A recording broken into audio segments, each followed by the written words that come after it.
In the 1980s, he was homeless while he tried to raise his toddler son. To get off the streets, he became a stockbroker and later an entrepreneur. Today, he's worth millions and had Will Smith play him in a movie. He's Chris Gardner, and here are his top 10 rules for success.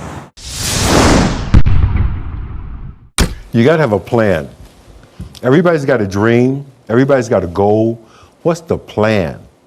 And your plan has got to have something I call the C5 complex. Your plan has got to be clear, concise, compelling, consistent, and committed. You got to have a plan. And when you're trying to do something that you're truly passionate about, there is no plan B. Okay. Plan B sucks. All right. Okay, so it's as simple as that. You got to have a plan. I mean, think about that for a second. 3 examples. Michael Jordan won 6 NBA championships with the Chicago Bulls because he was committed to plan A, not plan B. Okay. Oprah Winfrey became the queen of all media because she was committed to plan A, not plan B. Whatever your politics are, Barack Obama is sitting in the White House because he was committed to plan A, not plan B. Okay. Plan B sucks. What worked for me regarding balance between family and business opportunities was always to be mindful of, in a tie, family comes first. My child always came first. If you've managed your relationships properly, the business presentation you're so concerned about, the big conference call that cannot happen without you on the phone, all those things can be rescheduled. But your son is going to have one first baseball game. Your daughter's going to have one first dance recital, and you gotta be there. In a tie, family wins. I made in my mind as a young guy, I wanted to become world class at something. I just had to find out what the something was going to be. And the very first time that I walked into a Wall Street trading room, I knew this is it. The ticker tape is rolling, the phones are ringing off the hook, people are screaming and shouting out orders, bodies are flying all over the place, and what looked like chaos to anybody else, I could see the natural rhythm in it. It was like I was reading a sheet of music, and I knew this is where I'm supposed to be. I kept coming back. I wore one branch manager down to the point that he says to me, Gardner, based on persistence alone, we're gonna give you a shot. Man, I quit my job. That was all I wanted. I went home and I told my ex, you know what? You said I couldn't do it, but guess what? I start in 2 weeks. Too many of us for a long time have confused our net worth and our self-worth. Your net worth is going to fluctuate. It's going to go up and down. That's what money does. But your self-worth should not. Who you are, what's important to you, how you live, your values should never be negotiable, compromised, and should never settle. Again, we have gotten to this point where we've got to say to ourselves, my net worth is not my self-worth. How you motivate key employees, I believe, is number 1. You got to respect them. You got to let them grow, and you got to trust them and leave them alone. And you have to also show them the opportunity to make more money than they've ever made in their lives.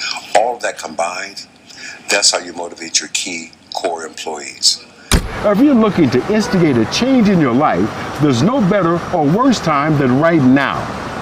Hey, I understand. Change is scary. With the status quo, you know what you've got.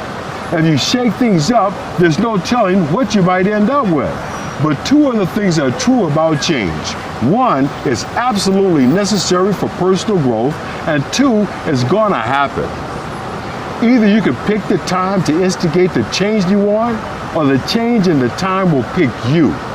So if you happen to be one of those people who's standing on the sidelines of your dreams, waiting for that perfect moment, if you want to make that change but you just don't know if you're ready, this life lesson is for you. It's time to stop digging your potatoes and jump.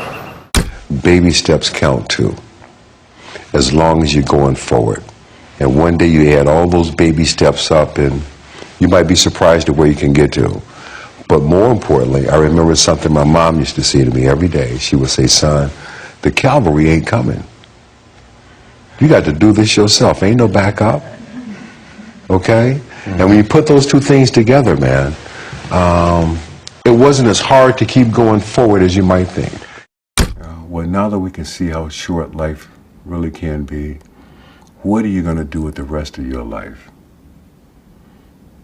That's a trigger. That's the biggest trigger that I have ever experienced. What are you going to do the rest of your life? And what I had to do is I had to start taking some of my own advice.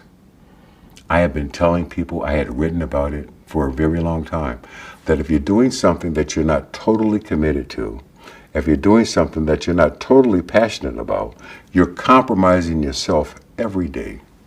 I was presentable, but I wore the same two suits.